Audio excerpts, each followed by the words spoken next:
But there is one condition where there can be a wide pulse pressure. Yes. You describe it, don't commit. Okay. All right. Yes. Yes. And there's a gradient between the LV outflow tract and the aorta. Mild gradient.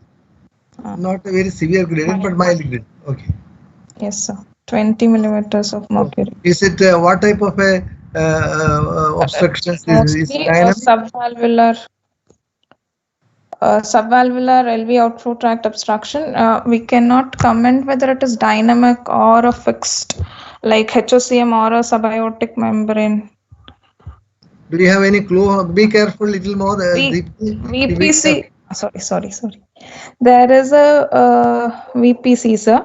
Okay. But post VPC, there is the pressure in the outflow tract has actually decreased. Okay. How do you say it's So outflow it will be tract? dynamic. This Because is the diastolic pressure is again low. This one. No, this portion is actually in the LV, but this portion is in the Artery. it's in the aorta. Huh. This portion may be in the LV, but as the pullback was happening, part of the tracing, the post-ectopic beat is in the LV, and part is in the, and ultimately it is the aortic tracing. So what is this phenomenon? Broken Brown wall phenomenon. Can you explain it? What is it? Post VPC in a dynamic obstruction like in HOCM, because of the forceful LV contraction, the LV outflow tract also contracts. So there is no forward flow into the aorta. So the aortic pressure comes down. Whereas in fixed obstruction, that is like valvular obstruction, there's no obstruction at the valve as such. The whole of LV contracts, so the forward flow doesn't decrease that much post VPC. What is the normal pattern of pressure in post-ectopic beat? Post-ectopic, the cardiac output increases. Oh, that's right. What will be the systolic pressure in a post-ectopic beat in a normal person? Because of the resetting of the baroreceptors, because of the forceful LV contraction, there occurs vasodilatation. And because of the forceful contraction of the LV, there is vasodilatation. There is sudden resetting of the receptor, so the blood pressure doesn't fall. No, I'm asking you, is the blood pressure normal, or blood pressure, the systolic blood pressure is more or less or the same? Systolic blood pressure will be more, sir. Are you sure? Yes, sir. Usually there is not much of a change in the systolic pressure. Actually, what changes is there will be a lower diastolic pressure and a higher pulse pressure. Okay. The peak systolic pressure, very little, there will be very little change because it starts from a much lower diastolic blood pressure, and the post-ectopic beat can, but when you palpate it, it will be a very high volume pulse. That is because of the wide pulse pressure. Stroke volume is more, wide pulse pressure is there, so that will give rise to a much higher pulse volume. But the systolic pressure will be practically the same. But in Broken-Brown sign, what happens is that there is a lowering of the systolic pressure in the post-ectopic beat. That is because of the following reasons. One, what are the hemodynamic changes in the post-ectopic beat? Post-ectopic, the isovolumic contraction increases because the LV end diastolic volume is increased. Venous return increases. What did you say? Isovolumetric? The force of the contraction is increased. Isovolumic contraction. Because the diastole is prolonged. No, I want to be very clear. What your statement was that isovolumetric contraction increases. What do you mean by that? I couldn't follow that. Sorry, sir. It's the force of the contraction which increases. Force of contraction. What is the difference between contractility and force of contraction? Sir, should I try, sir? Oh, okay, you try. Sir, basically in HOCM following PCV, following a post VPC, the end systolic volume increases, sir. Okay. And there is an increase in the force of LV contraction. As per. One second, sir. One second. No, I can't. It's not clear to me because a lot of people are talking. Yes, sir. One second, sir. Okay. Yeah. In a post-ectopic, first you should describe what are the hemodynamic changes which occur in the post-ectopic bit. Then you should describe what is the effect of each hemodynamic abnormality on the hypertrophic cardiomyopathy, and then you can explain what is the net effect and which we experience as Brockenborough-Braunwald sign. Okay, yes. So what happens to end diastolic volume in post-ectopic? The diastolic increase. Yeah, so the end diastolic volume will increase, sir. Increase. So let us wait at the level. End diastolic volume will increase. When the end diastolic volume increases, what is the effect on the force of contraction? It will increase, sir, as per Frank-Starling's law. Very good. Yes. So what? Second, in a post-ectopic beat, what is the contractility? So the contractility increases, sir, due to LVOT obstruction. Because there is an obstruction, sir. That's no. I'm not saying about obstruction regarding contractility. There is an ectopic, then it's supposed to. What is the contractility? Sir, your voice was breaking, sir. Can you repeat, sir, again? Yeah. In a post-ectopic beat, what will be the effect on contractility? What is contractility? What is between contractility and force of contraction?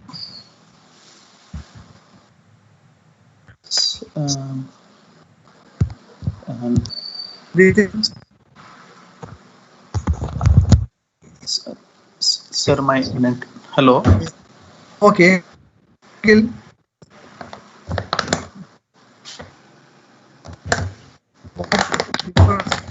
Force of contraction and contractility.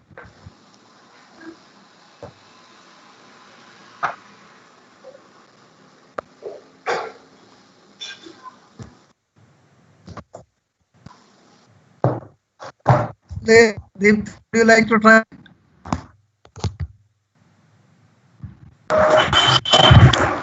So can you kindly repeat the question, please? What is Sir, the your network? What is the difference between contractility and force of contraction?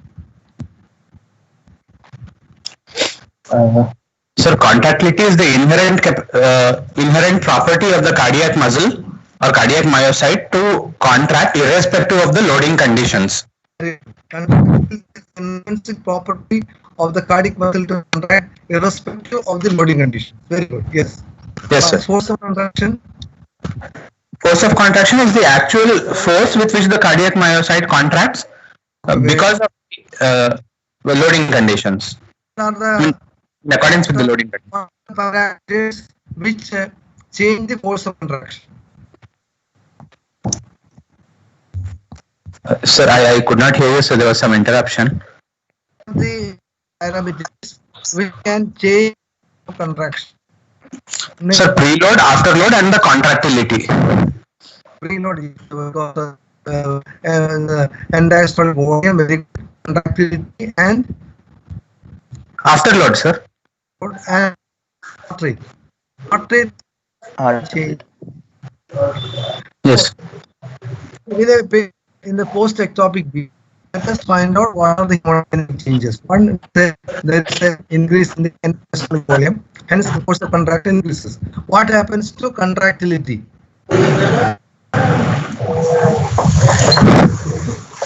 Contractility also very slightly increases, sir, because of the prolonged diastolic period. There is more calcium channeling, more calcium cycling, sir, intracellular calcium cycling, which leads to slight increase of the contractilities. What is your name?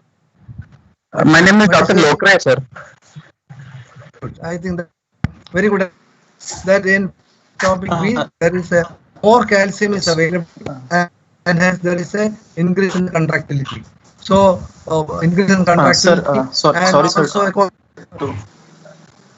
Sir, sorry, sir, to interrupt, sir. Your voice is breaking, sir. We are not able to hear. We are hearing other voices, sir. But yes, sir, the video, can you just switch off, sir? The network will increase then. Sometimes. Let me see if I can switch on my video.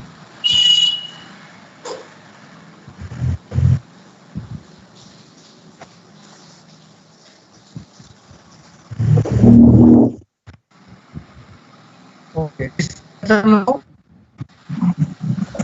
No, sir. Video is still seen, sir. Video is still. Now it has gone. But audio. Hello, sir. No. It has come bad net. There may be something wrong with my network quality here. Yes, sir. Actually, because we are able to hear other people's voice. Okay. Let's see whether it's okay video.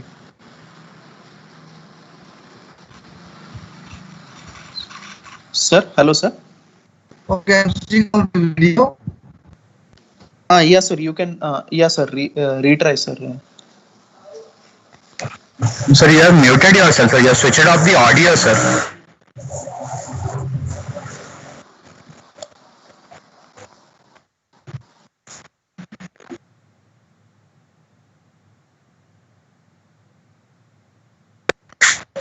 Nikhil sir has switched off his audio.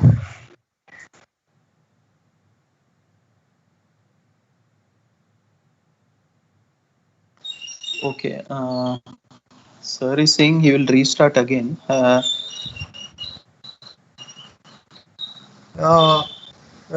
you listen, hear me now?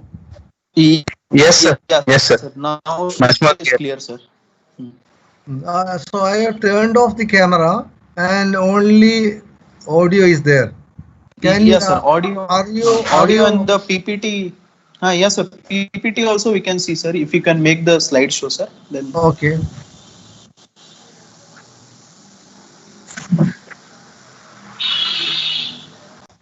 Okay.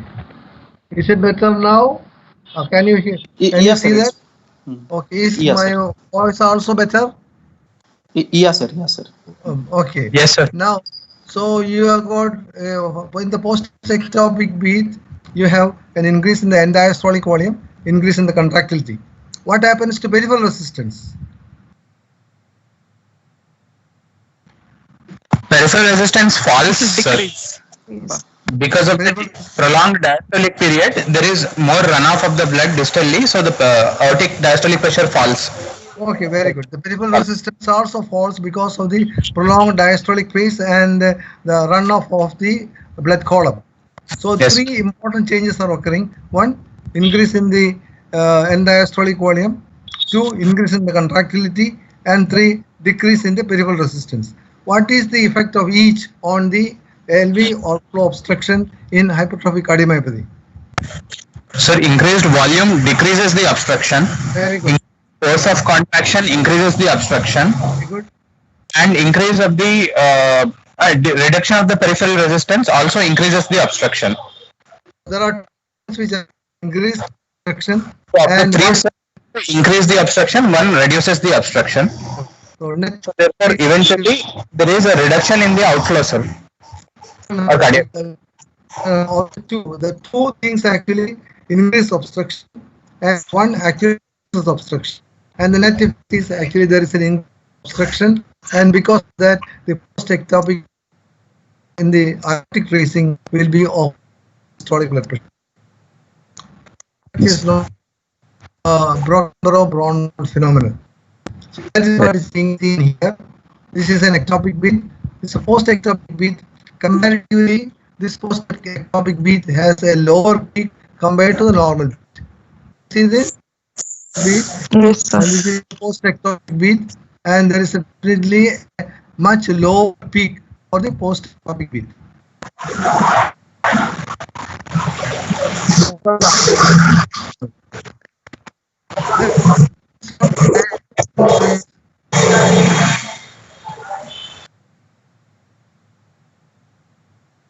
Okay.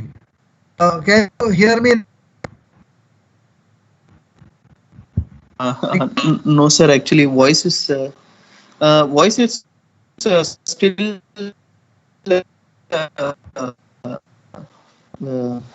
mean, still your Wi-Fi network is poor today, sir. I can see it's only one point is there.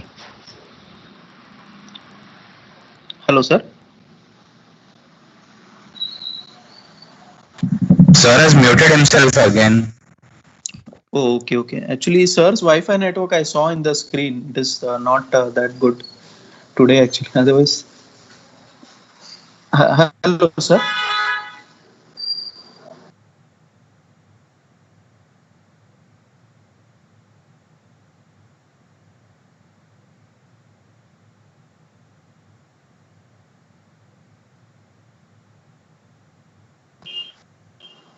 Hello.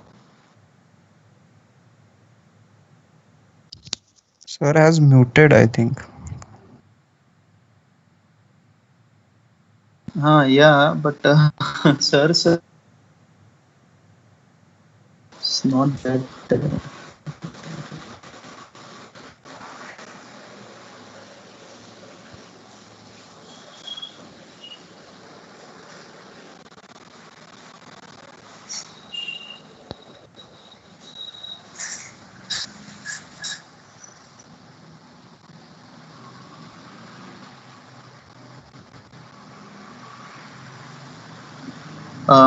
Hello, sir. Sir, your audio is muted.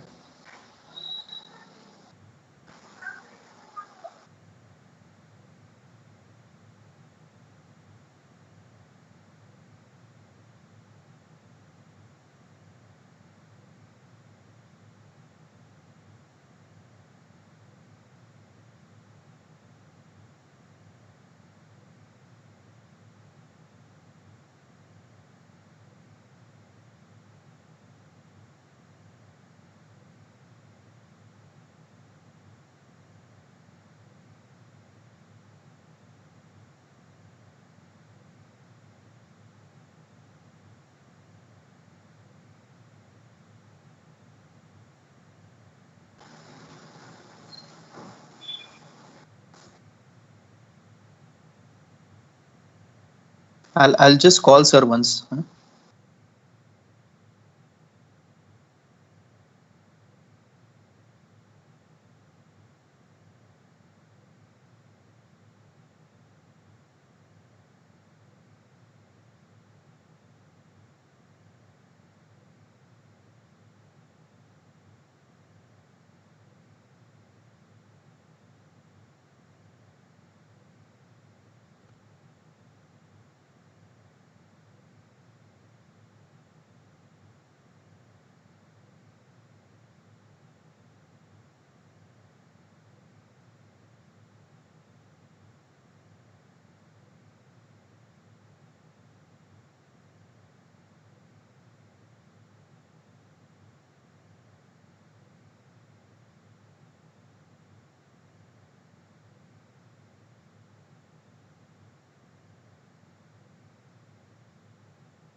Hello, hello.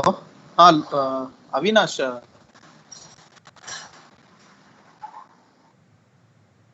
sir is connecting his laptop to personal hotspot. It will take some time. No, I am trying. Can you hear me now? Yes, Yes, sir. sir. Now, Very now clear. it's clear. Yes. Okay. So this pressure tracing, see post-ectopic beat, there are three hemodynamic changes taking place. One, increase in the end diastolic volume. Two, increase in the contractility. And three, decrease in the peripheral resistance. The first one actually reduces the dynamic obstruction, while the second and third increases the dynamic obstruction. and the net effect is an increase in the dynamic obstruction in a patient with hypertrophic cardiomyopathy, which brings down the systolic pressure in the aorta. So that is known as the broken bro brown wall sign or phenomenon. Okay, right. We'll go to next one. Okay. Sir, we can't see the PPT, sir. You can't see. Oh. No, sir. Okay, let me try again.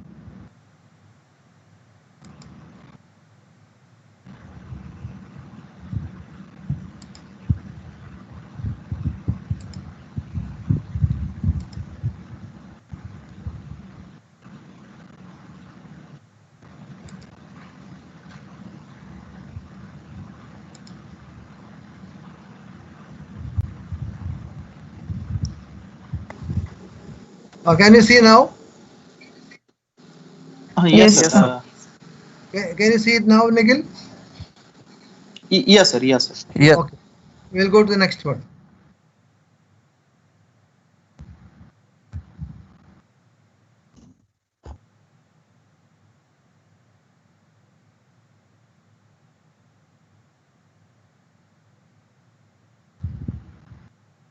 Okay, any takers?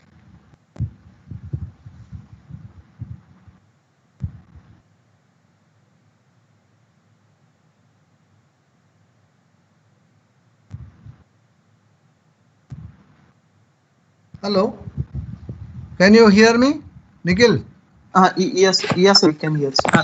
Okay.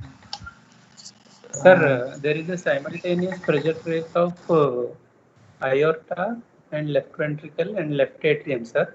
Okay, very good. And left ventricular pressures of systolic around 160 with diastolic pressure of 10, sir. With aortic systolic pressures of 150 with diastolic pressures of 80, sir. Okay. And left atrial A wave pressures around 18, sir, 18, 20. Okay. V wave of around 18. Okay, very good.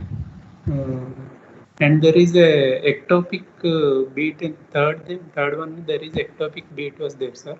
Very good. And after post ectopic beat, the left ventricular systolic pressure is increased, sir. Okay. And there is a decrease in the aortic pressures in the post ectopic, sir. Very good. And the diastolic pressure also decreased in the post ectopic, sir. Very good.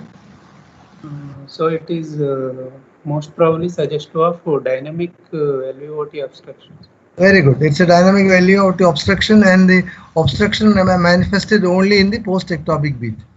You can see such a huge rise in the post-ectopic. What is happening here? Yes, sir. Because of ventricular ectopic, there is increase in the left atrial pressure, sir. Due to what? MR. MR. Very good. This is due to mitral regurgitation. Why there is MR in post-ectopic beat? In ectopic beat. Who's answering? What is your name? Is it Rajesh? Sir, I am Dr. Vamsi, sir. Okay. So why there is mitral regurgitation in an ectopic beat? Sir, mitral regurgitation. This ectopic beat will occur before completion of the systole, sir. What do you mean by that? Before completion of systole means? Why in a post-ectopic beat there is mitral regurgitation?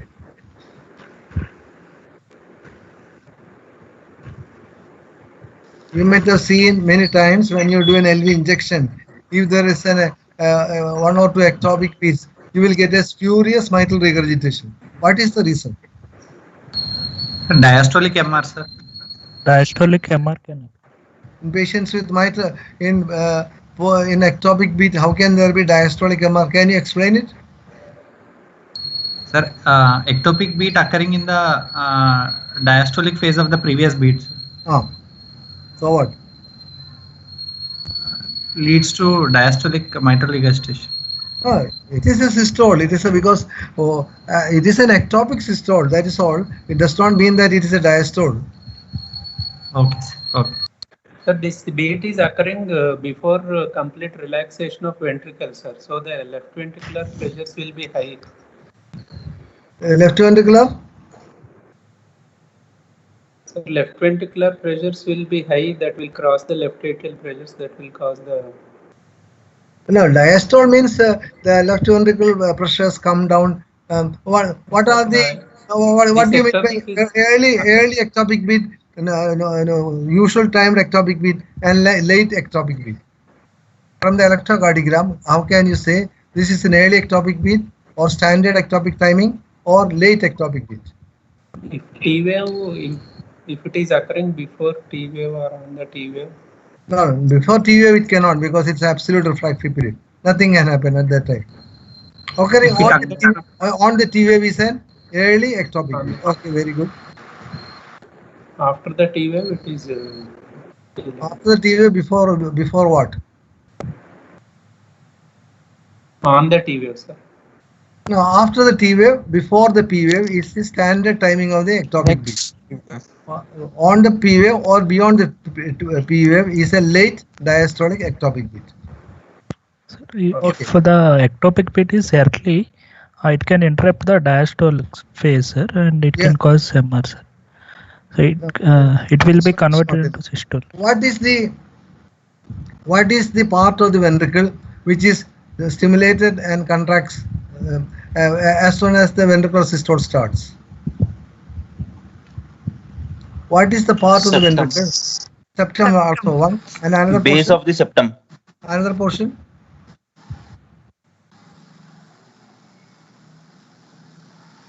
Lateral. What is mitral annulus? Anterolateral lobe. No, not mitral annulus. Basal anterolateral wall. No, the region as soon as the septum contracts, the next portion contracts is the base of the papillary muscle and the papillary muscle. Why should the papillary muscle contract even before the LV pressure significantly rises?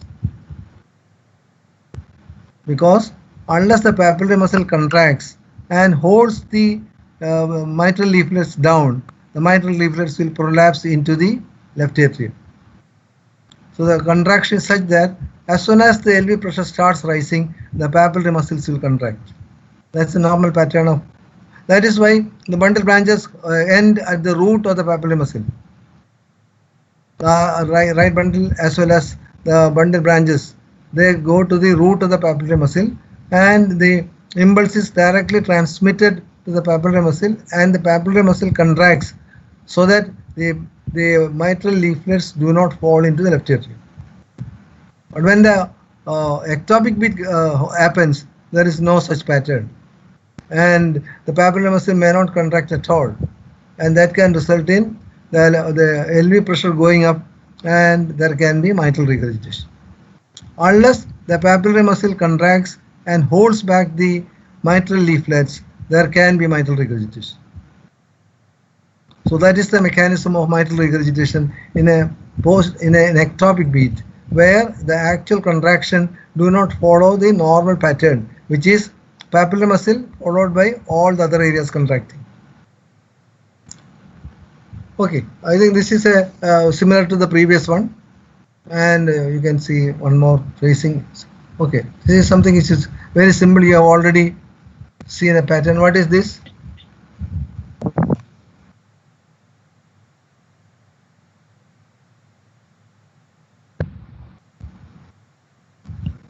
Following alcohol septal ablation, sir. Okay. There is LV and aortic pressure tracing. And in the first image, and there is a gradient across the LV and aorta, and there is a spike and doom pattern suggestive of in the aortic pressure tracing, thereby suggesting dynamic LVOT obstruction, HOCM. So then they have done the alcoholic septal ablation, which has resulted in elimination of the gradient across the LVOT, sir. Okay, very good. And how do you do the alcoholic ablation, and what are the indications for alcohol septal ablation? Sir, alcoholic septal ablation is done and using first we have to do the coronary angiogram, Very and we have to identify the septal branch, whether it is of appropriate size. Okay, And by making use of myocardial contrast echo, we can identify whether we have to inject the myocardial contrast in that particular septal branch, so as to ensure that it is supplying the area of the interventricular septum that is involved in causing LVOT obstruction. Very good. Actually, unless you get a good S1 and which is supplying the hypertrophied portion, you cannot go ahead with this procedure. So you have to identify an appropriate vessel. Very good. Yes. Vessel.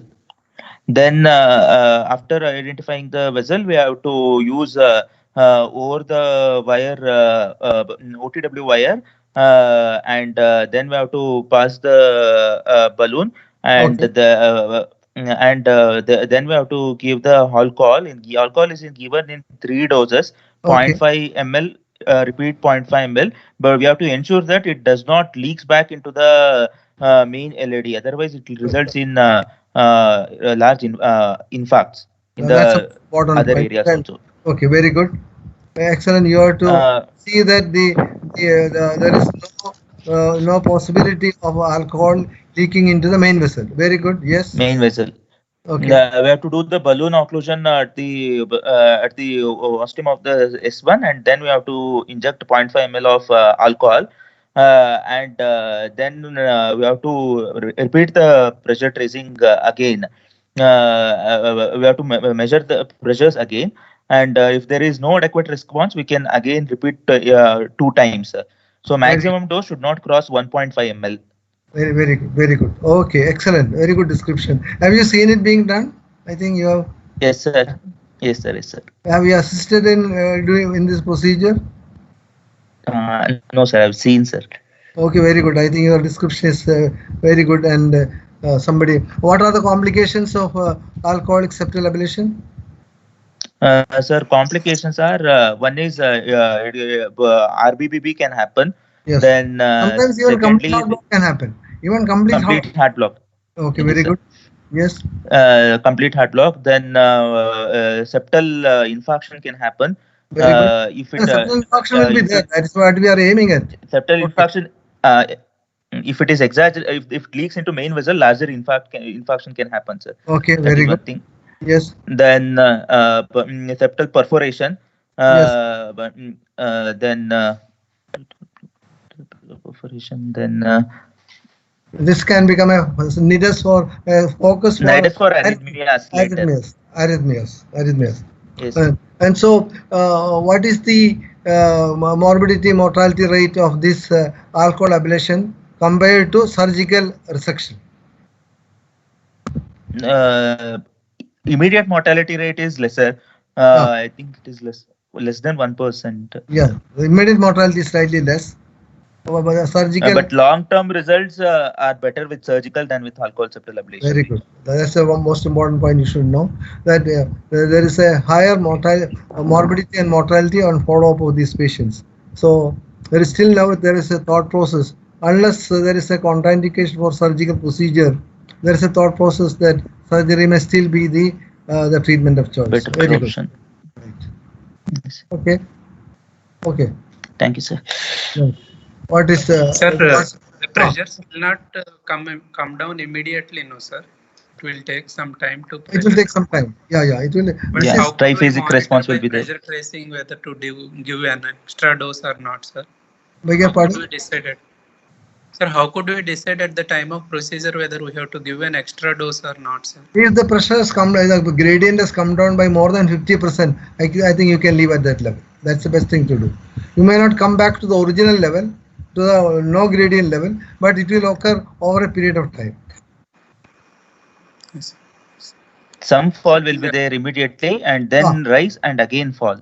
That Yeah, will be the there will be triphasic pattern. a fall followed by a stabilization or a maybe slight rise even because of the all edema around, and that is followed by a further settling down. That's the usual pattern. How to give that alcohol beyond the balloon, sir? There is a catheter where there is a tip, the end hole, and there is a balloon which is inflated, and that will block the artery, and then you can inject through the tip of the catheter, beyond which the alcohol can be injected into the S1. It is very important that you have to block the S1 and then inject beyond S1, and this can be done through the end hole catheter. Okay, sir. That leak we have to see by injecting contrast also, sir. Beg your pardon? Whether there is leak or not, we'll see by contrast injection, sir. Yes. If you got if there is a necessity, you can make it certain that there is no leak by doing a contrast injection, because if there is any leak into the main vessel, that can result in a massive or an extensive infarction, and it can be catastrophic. Sir, is RBB a marker of successful ablation, sir? That I am not right.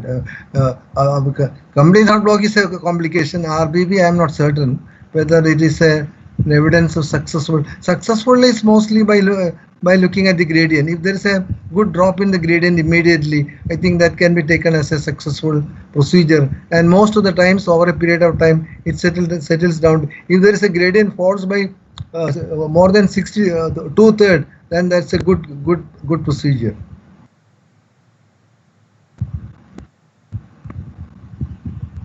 Okay, what is this? Any takers? Sir, this is simultaneous pressure tracing of LV and LA, sir, with ECG. Okay. In the ECG, there are no P waves are visible. Okay. And in the left atrial pressure, atrial fibrillation. sir, in the left atrial, in the left atrium also there is no A wave, sir. We can see the V wave, Okay. and there is a pan-diastolic gradient between the LA and LV.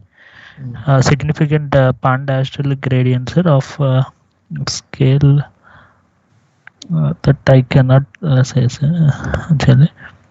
So it is severe mitral stenosis. There's It's the pressure is cut off here. Okay, right. Okay. So there is a gradient. Why did you use a pan-diastolic gradient? Sir, between there is a gradient in the early diastole to end diastole, sir. Early, mid, and end diastole also there is a gradient, sir. Okay. Okay. Right. And So there is a yes, sir. And There is a prominent and V wave is there, sir, prominent, but I cannot say it is prominent or not. yeah, because there is a significant V wave. I don't know how much is. I think this was 5 and 10, or maybe 10 and 20. It's 10 and 20, I think. This is 10 and this is 20. So we can take it as this is 10 and this is 20. So what Yes, will be sir. the 18, around 18, V wave height is 18, sir. okay? Maybe. So near about this. Probably there is some degree of mitral regurgitation also. So this is definitely there is mitral stenosis, and because of the slightly prominent V wave, there is a possibility that the patient may be having some degree of mitral regurgitation, and patient is in atrial fibrillation. Yes, sir. How will you? What is the formula used to calculate the mitral orifice size by pressure tracing?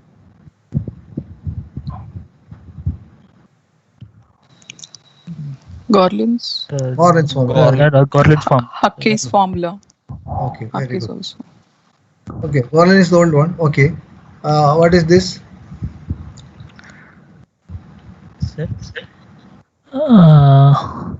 sir, there is intraventricular dependence is there, sir. Okay, very good. Yes, sir. With more or less equalization of diastolic pressures. Very good. So could be constrictive pericarditis. No, you have to describe the whole abnormality. So the square wave pattern is there, sir, diastolic pressures, and there is diastolic equalization of the RV and LV, and there is interventricular exaggerated interventricular dependence. No, you have to describe what is happening here. Discordance and respiration. What is happening here and what is happening here? The RV area is increasing when there is inspiration, during inspiration. Okay. And when the LV area is decreasing, sir, systolic area. Okay. Here opposite is in expiration. Sorry. You are right. In expiration. Yes, sir. Expiration. LV is increasing, RV is decreasing, sir. Area. So total ventricular dependence during inspiration, the RV pressure is going up and LV pressure is coming down, and during expiration, the LV pressure is going up and the RV pressure is coming down. Coming down, sir. Okay. So what is the condition? Constrictive pericarditis. Okay. Okay. I think that's all. I don't think I have got any more pressure tracing at the moment. We'll go to some of the echocardiograms. We'll get some more pressure tracing in one of the subsequent classes. Let me see whether.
Can you see the image?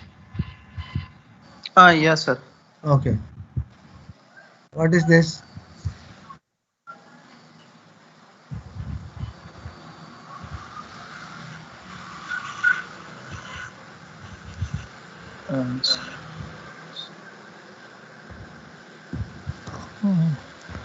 Sir, this is a four-chamber view. Vegetation on AML. Sir, four-chamber view showing there is a mass protruding from left atrium to the LV, sir. Could be atrial myxoma, sir. No, where is the mass? No, sir. Hyperechoic.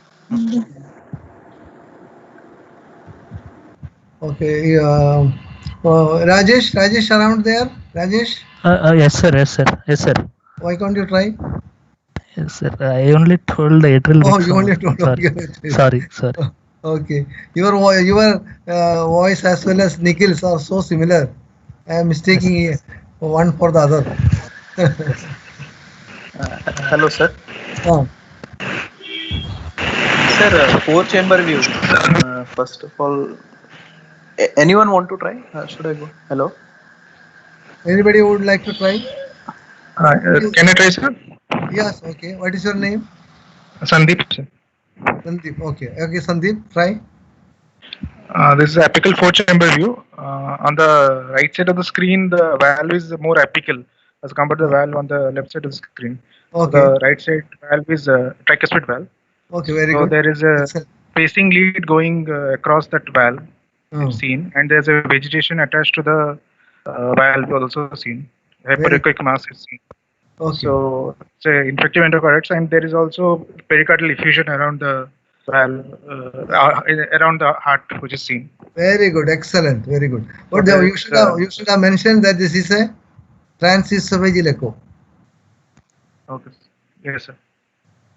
If you had mentioned that also, it would have been complete, because what you see here is the left atrium, and when it is left atrium is close to the transducer, it is a transesophageal echo. So very good, excellent. This is a patient who had a infective endocarditis following a pacemaker implantation. Okay, very good, excellent.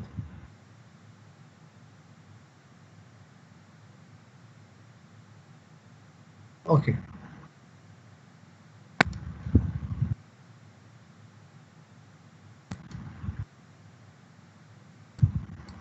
Okay, any takers?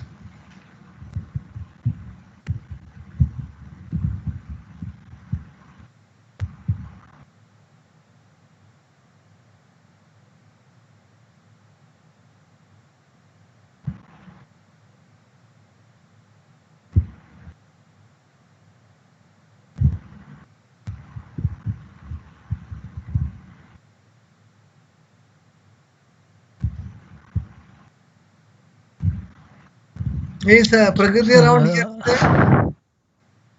Pragati is here today? Because I am not hearing her voice. Sir, there is a flap is there, sir, in the aorta. Very good. So probably that is aortic dissection, sir. Very good. So those yes, sir. With Sir, what? With aortic regurgitation, sir. Very good. With aortic dissection, with aortic regurgitation. What are the causes of aortic dissection? Sir, can be secondly seen in hypertension, elderly patients with connective tissue disorders like Marfan's Ehlers-Danlos. Okay. They can be seen, sir. Okay. What else? And bicuspid aortic valve can cause aortic dissection, sir. Very good. Bicuspid aortic valve, when it is associated with a development anomaly of the aortic medial sinus abnormality. system. Okay, right. Yes. What else?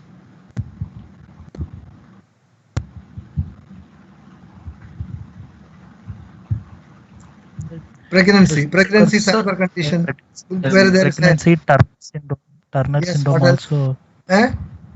Turner syndrome, sir, is also because of associated bicuspid aortic valve, there is increased risk of aortic dissection. Okay, then there is patients with coarctation. The post-coact segment has a higher risk of cystic medial necrosis, and that can also result in aortic dissection.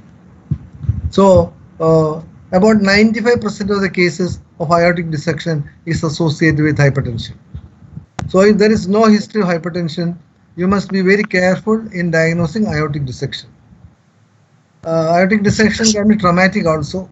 Road traffic accidents, you can get aortic dissection. But also when you're doing procedures, when you are doing coronary angiogram, angioplasty, you can have sometimes aortic dissection. So, but the most important reason of aortic dissection is associated with systemic hypertension. 95% of patients with aortic dissection, either they are on treatment or they are detected to be hypertensive at that time. Sorry. Hello. Andy. How are you? Keeping well? കുഴപ്പമില്ല.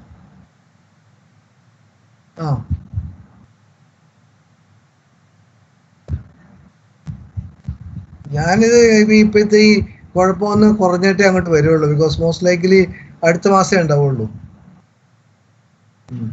Because ഇപ്പൊ ഈ കേസുകൾ കണ്ടമാനം കൂടിക്കൊണ്ടിരിക്കുന്നതുകൊണ്ട് I thought വളരെ കൂടി എന്ന് വെച്ച് കഴിഞ്ഞാൽ ഈ ഒരു 10-15 ദിവസം കൊണ്ട് 1500 കേസ് കൂടി കേരളത്തിൽ.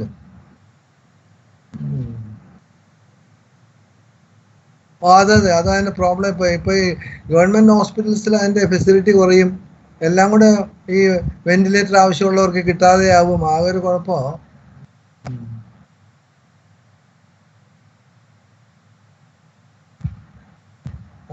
അല്ല അത് കുഴപ്പമില്ല, ചെറിയ കുഴപ്പമുള്ളവരെ വേണമെങ്കിൽ അങ്ങനെയൊക്കെ നോക്കി വിട്ടാലും മതിയാവും. പക്ഷെ കുഴപ്പം കൂടി വരുന്നതിനനുസരിച്ച് നല്ല ഫെസിലിറ്റി ഉള്ള സ്ഥലത്തോട്ട് മാറ്റണമല്ലോ.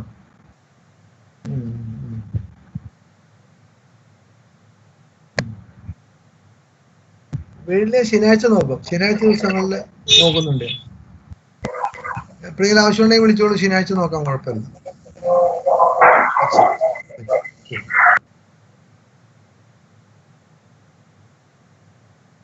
Okay, I think that's a very good diagnosis. And whenever you are diagnosing aortic dissection, always remember that 95% is associated with either at that time they are got hypertensive, they are treated hypertensive, or there is a history of having detected elevated blood pressure. So always look for systemic hypertension whenever you are making a diagnosis of aortic dissection. Sir, the first two image, third image is evident, sir. We can see the flap. The first two images are short axis views. You can see the flap. Not actually, it is not a really a short axis, bit of a long and short axis. See, you can see flap here. You can flap here. Can you see something here? Yes, sir. Yes. Okay. Yes, I seen, sir. Okay.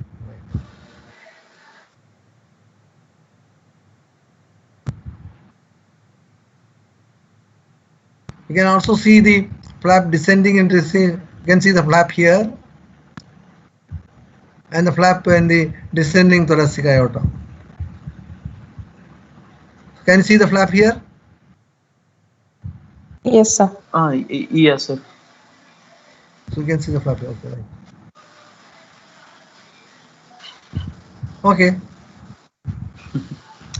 This is a simple case. HOCM. Yes, sir. Gross concentric LVH, sir. HOCM, sir. Okay. Showing. And also what else? There is a SAM also is present, sir. Very good. Yes, what else? Showing a eccentric jet, sir. Mostly it is posterolateral, sir. Yeah, there is a mitral regurgitation. Okay. Mitral, yes, sir. Yes. What is the thickness of the intraventricular septum, which will tell you there is a high risk of sudden cardiac death? More than 30 mm. 30. More than 30. What are the other pointers to predict risk of sudden cardiac death? Family history of sudden cardiac death. Very history good. of syncope. Very good. Or an aborted sudden cardiac death. Very good. And septal thickness of greater than 30 millimeter. Very good. And NSVT on Holter, sir. Yeah, okay, Holter monitor, yes. And also patients who are going in for heart failure. Attenuated response to Hypotensive exercise. response to exercise. Sure, so there is hypertensive response to exercise, and also patients who gradually develop heart failure are also candidates for a high risk of developing sudden cardiac death. Okay, very good. What is the prognosis? What is the prognosis? Beg your pardon? Late gadolinium enhancement of greater than 15%. Very good. Investigation. Late gadolinium enhancement. What should be the percentage of fibrous tissue? Greater than 15%.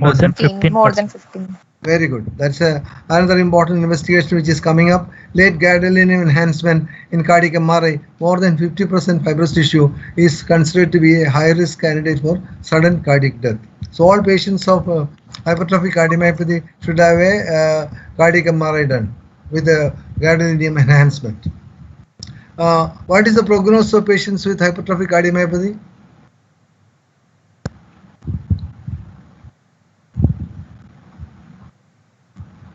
And once you recognize that this patient is having a high risk indicator for sudden cardiac death, what will be your management strategy?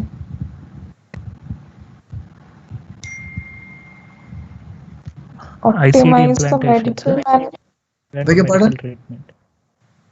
ICD plus medical management, sir. Very good. This patient should be on ICD definitely, and they can be put on medical management to reduce the risk of arrhythmia. Okay, very good. Yes.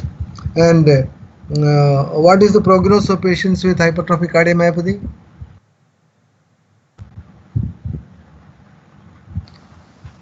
They are at a risk of sudden cardiac death about 0.5 to 1% per year. Okay.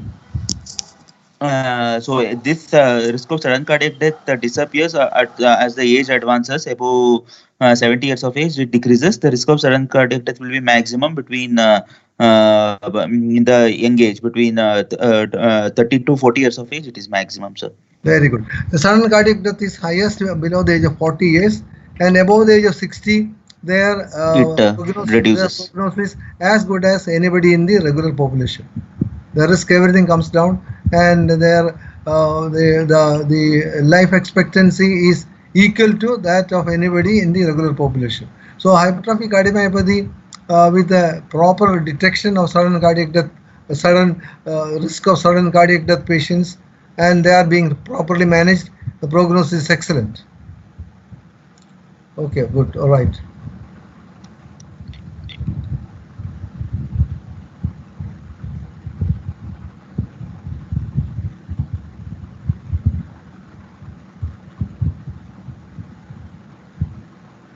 Okay. There are two tracings. One is this.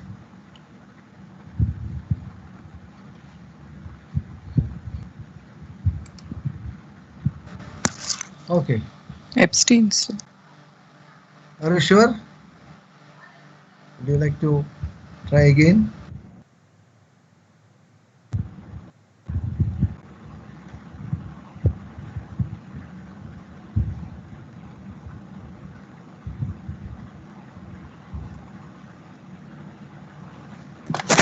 RVEMF, sir. Yeah, it's RVEMF. Very good.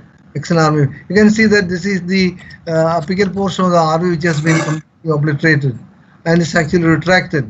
And I agree with you that there is a suspicion that this could be whether this is Epstein or not, because there is some gap between the mitral valve and the tricuspid valve. But looking at the RV apex, it is more like an RV endomyocardial fibrosis.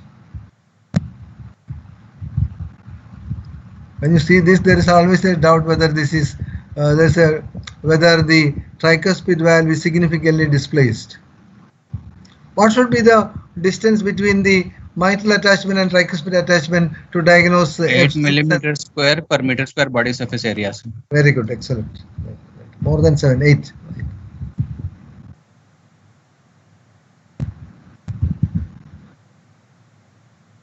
Okay, what is this? Commoden ridge, sir. Prominent Commoden ridge. Beg your pardon?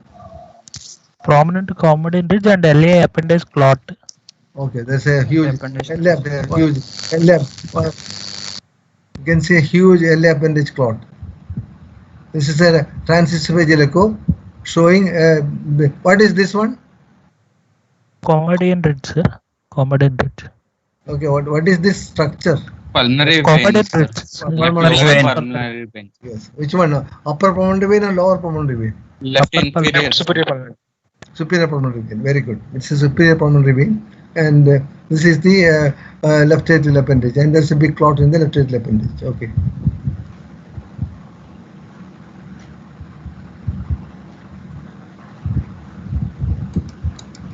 Oh, sorry.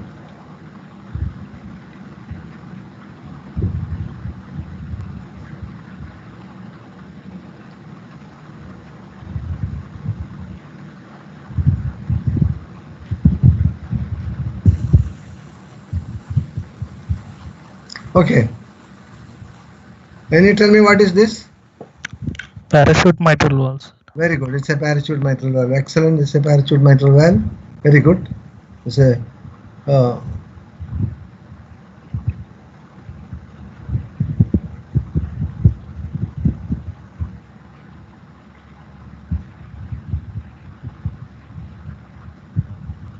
okay. What is this? Septal aneurysm, sir. What septal aneurysm? It's not septum. Interventricular aneurysm. Submitral aneurysm. This is not submitral aneurysm. Where is the aneurysm? Sinus of Valsalva. Sinus of Valsalva. Not in the sinus of Valsalva. See, this is the RCC aneurysm. No. It is actually an unusual aneurysm. This is actually the aorta, and the aneurysm is arising from Tricuspid leaflet. No, tricuspid leaflet. It's bulging into the. You can see that it's bulging into the. See, it is bulging into the. This is the left atrium. This is the left ventricle. It's bulging into the. This is the transesophageal echo. This is the a small portion of the fibrous tissue between the mitral valve and the aortic valve. Mitral annulus fibrosa. Yeah, when mitral annulus fibrosa, it is actually an aneurysm of the fibrous tissue from in the region of the see, this is going like this. This aneurysm, this is the aortic the aortic valve, and this is the mitral valve. There is a small fibrous tissue between the aortic valve and the mitral valve that has developed into an aneurysm and has ruptured into the left atrium. Very unusual one, very rare one. Okay.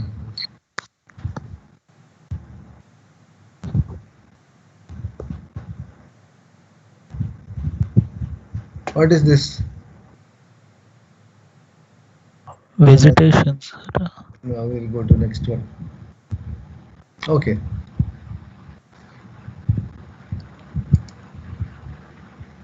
Okay, what is this? Double orifice mitral valve, sir. No, it is not double orifice.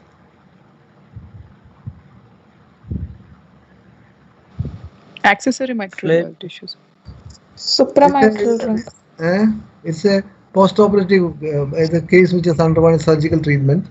Alfieri stitch. It's an Alfieri stitch, and nowadays no Alfieri stitch is not being done and is replaced by what?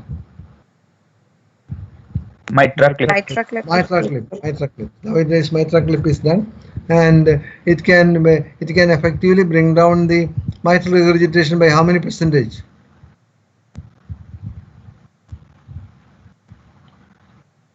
And usually how many clips are placed, and what will be the percentage reduction in mitral regurgitation?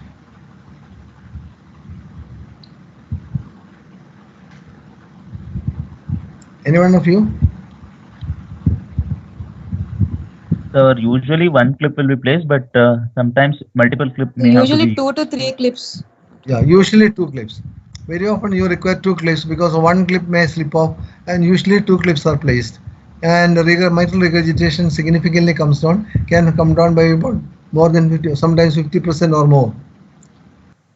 And of course, we are not sure about the long-term prognosis, but because the myocardium is in trouble, this is being tried in patients with dilated cardiomyopathy. But since the myocardium is in trouble, we do not know the prognosis, but mitral regurgitation can definitely come down.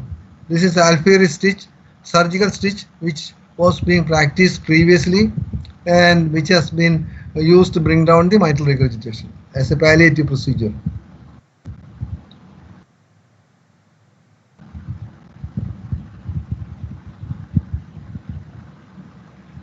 Okay, this is okay,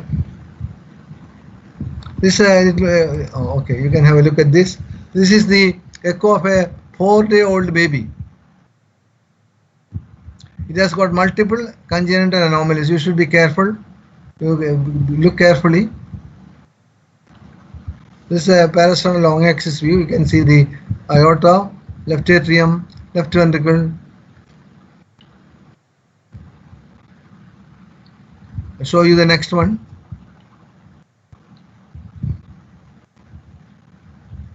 Okay. Should correlate these two. Shown complex here. Now have a look at the whole thing. Describe the lesions.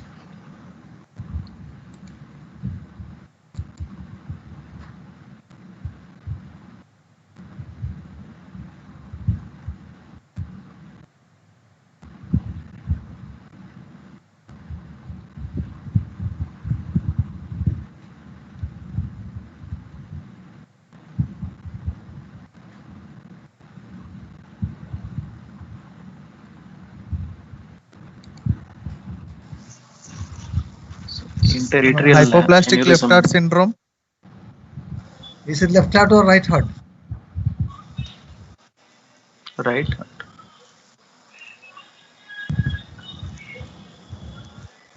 This is actually the right heart. You can see the tricuspid valve is hypoplastic. The whole right ventricle is hypoplastic. You have the hypoplastic right heart plus what else? Interatrial septal aneurysm. Interatrial septal aneurysm, and interatrial septal aneurysm is usually associated with what? ASD. Beg your pardon? PFO. PF or ASD PFO. can be associated. ASD. But what is the prognosis of ASD associated with intrathecal septal aneurysm?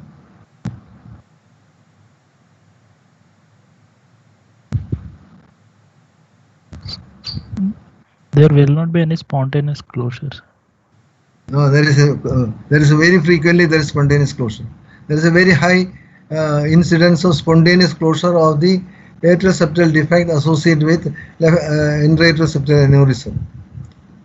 By 1 year, most of them are closed actually.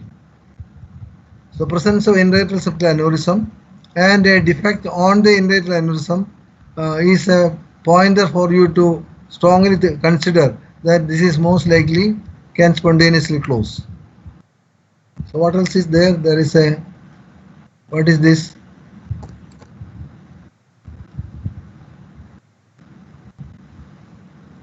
Sir, ductus. PDA, sir. PDA. I think there is a good ductal flow. So this patient has got a PDA. There is an intrathecal septal aneurysm and hypoplastic right heart with a tricuspid valve, the hypoplastic tricuspid valve as well as hypoplastic RV.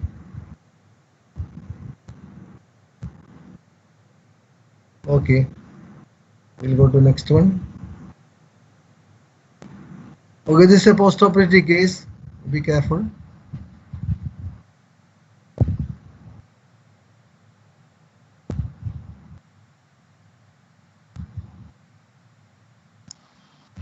Side by side great vessels transposition. Yes. TJ. Okay. TG.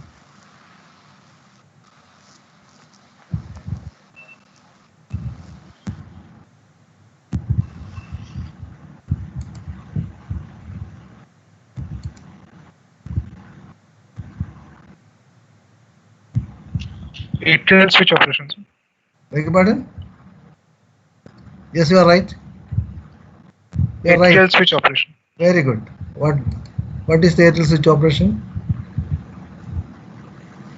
In which complete transposition of great arteries, the atrias are baffled to the respective ventricles. Like right atrium is baffled to the right ventricle, and left atrium is baffled to the left ventricle, restoring the normal circulation. But the RV continues as the systemic ventricle.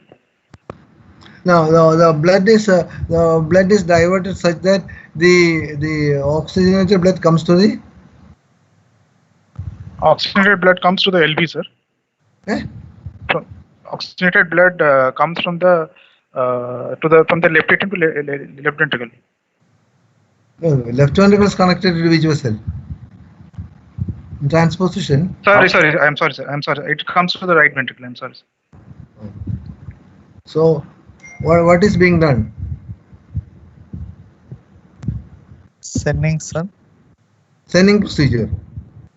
Nowadays, there is no sending procedure. We can see that there is a channel is made so that all the pulmonary veins drain through this into the right atrium and into the right ventricle, which pumps the blood into the aorta. And the systemic veins are channeled to the left atrium. The systemic veins are channeled to the left atrium, and the pulmonary veins are all put together and is channeled to the right atrium, where it goes to the right ventricle and into the aorta. Why? What is the disadvantage of this procedure? It is only a physiologic correction, sir, not an anatomical correction. It's not a physiological correction, not an anatomic correction. 1 point. Second, the systemic ventricle is RV. RV, right ventricle. Right ventricle. Right ventricle cannot function against. It is not made to function against a high pressure system.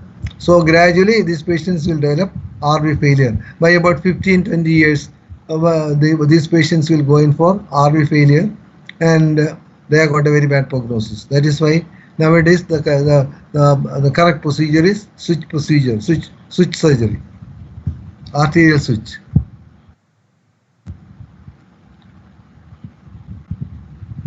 Okay, now let's look at this this one.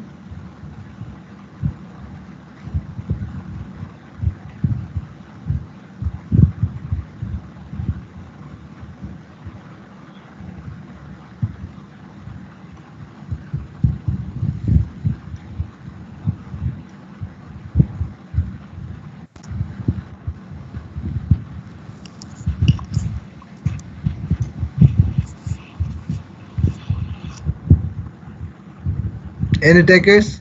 Flail leaflet. Okay, okay, they got a mitral regurgitation is there. What else is there? Sir, can you show previous one also, sir? Okay, yes, we'll show you the previous ones.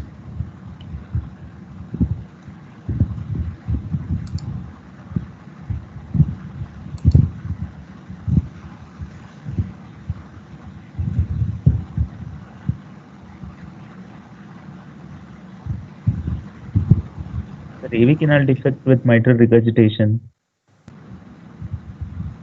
Why did you say AV canal defect? How did you diagnose AV canal defect? Sir, both the mitral and tricuspid leaflets are at same level. Oh, STL is apical, no? In this image, They are not at the same level. This is the mitral valve. This is the tricuspid valve. They are not at the same level.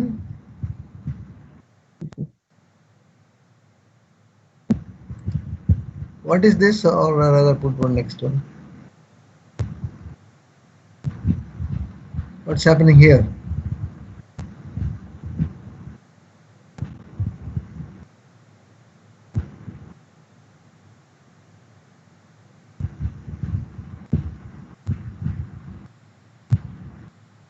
What is this chamber?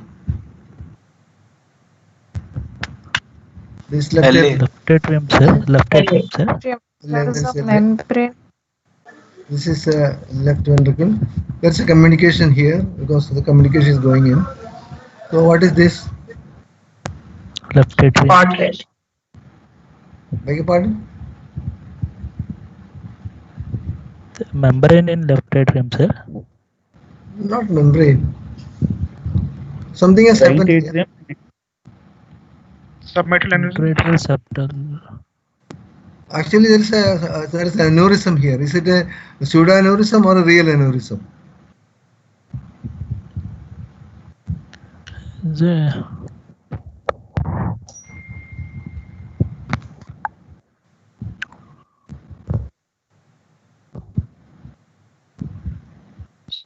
Pseudoaneurysm. Pseudoaneurysm. Actually, it's a pseudo aneurysm because there is a something has happened here and there is a connection between. How do you differentiate pseudo aneurysm from usual aneurysm? Usual aneurysm will have all the three layers. Okay, very good. 2. Narrow neck in Narrow pseudoaneurysm. neck is for what? And pseudoaneurysm, sir. Pseudoaneurysm, and the neck will be very wide and broad in real aneurysm. So here this is a narrow neck, and it's a something has happened. I don't know whether it was a submitral aneurysm or not. I don't remember exactly. Patient has got mitral regurgitation. There is an aneurysm here. I think it may be. It must have been a submitral aneurysm. I don't remember exactly now. But is it not Aorta septum that Aorta? Aorta is not clearly visualized, sir.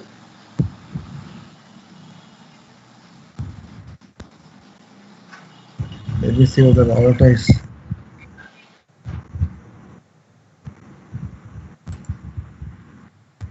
Yeah, you can see the aorta here. Part of the aortic valve. Yes, sir. It's. You can see the aortic valve here. This is the left atrium. There is a connection here from the LV.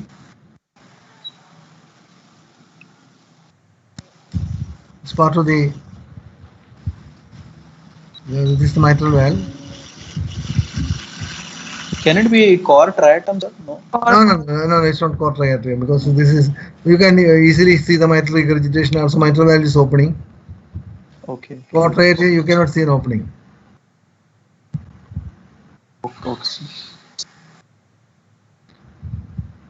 Okay, one more case I'll show you. Okay, what is this? Very complex case. Thrombus in transit across ASD. ASD or Exoma. You see the whole of it.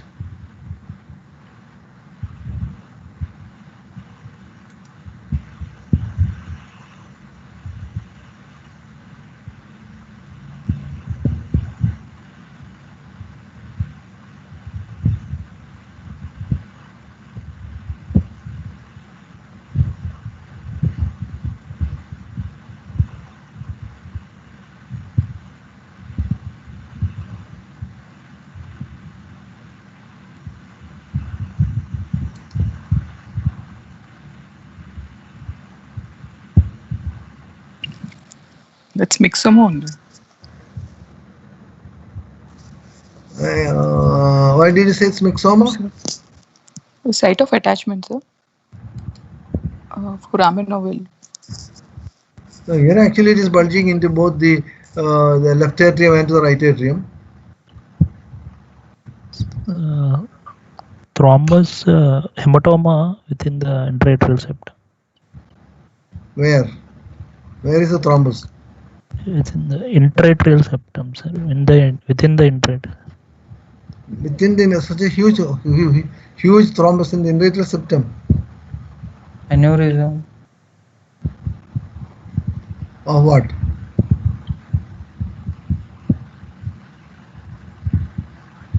The interatrial septal aneurysm with thrombus formation within that.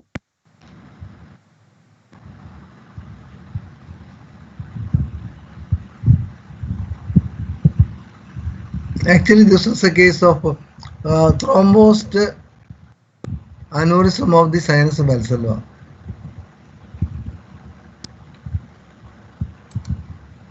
You can see there is aortic regurgitation, and something is seen here where you have a doubt whether it could be something related to the aorta, but you can't be certain. And initially, as somebody has said, it is a myxoma. When we found the first, whenever we let's say.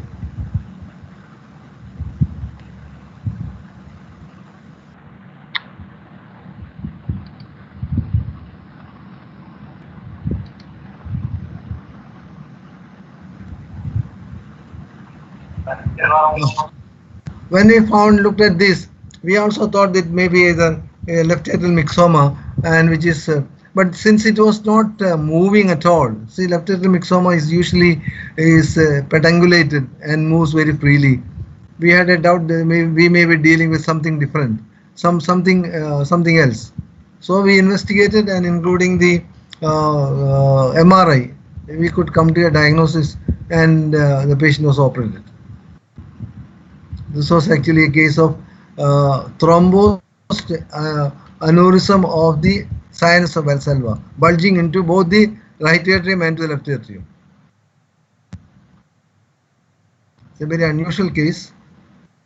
I have never seen one of this nature. It's an extremely unusual case. There is some degree of aortic regurgitation also. Okay, I think let's stop at this level. Okay, Nikhil? Sir, the yes, sir. Yeah. The thrombus was across the interatrial septum, sir, aneurysm, or yeah, it is sinus bulging. of valsalva. It was actually the left sinus of valsalva aneurysm with a thrombosed, which was actually filled with clot and was thrombosed. Oh, okay, sir. Mm-hmm. This is a very unusual case. It was operated also. The aneurysm was into the L. It is initially bulging into the left atrium, and probably it is so huge that it is pushing the intraatrial septum onto the right side. Into the right atrium. You can see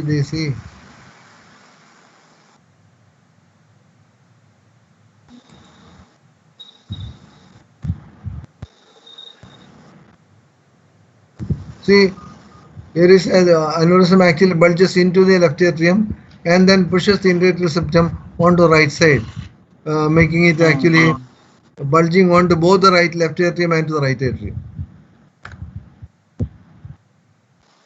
You can see. Yes, sir.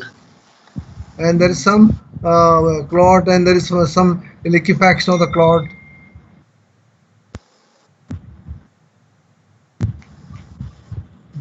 So actually very interesting case, and was operated also. Sir, predisposing factors or anything like he was having dilated aorta, sir, or like? No, actually the sinus of valsalva aneurysm, which is common, which is the sinus which is most commonly associated with the sinus of valsalva aneurysm?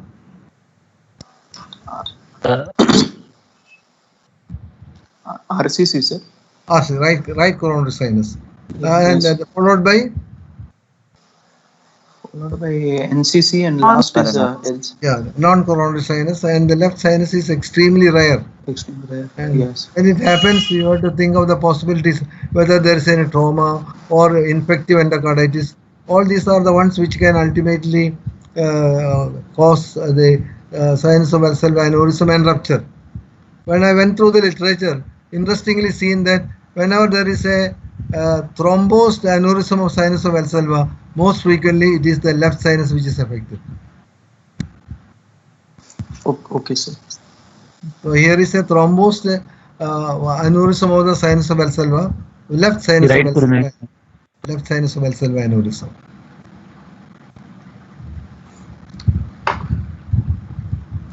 Okay, Nikhil, I think we'll stop at this level. And yes, sir. Thank you. You want some more pressure tracings? It's not so. That's what you wanted. Yes, sir. Yes, sir. What more do you want? What more? What else would you like to have? Sir, rest all topics, sir.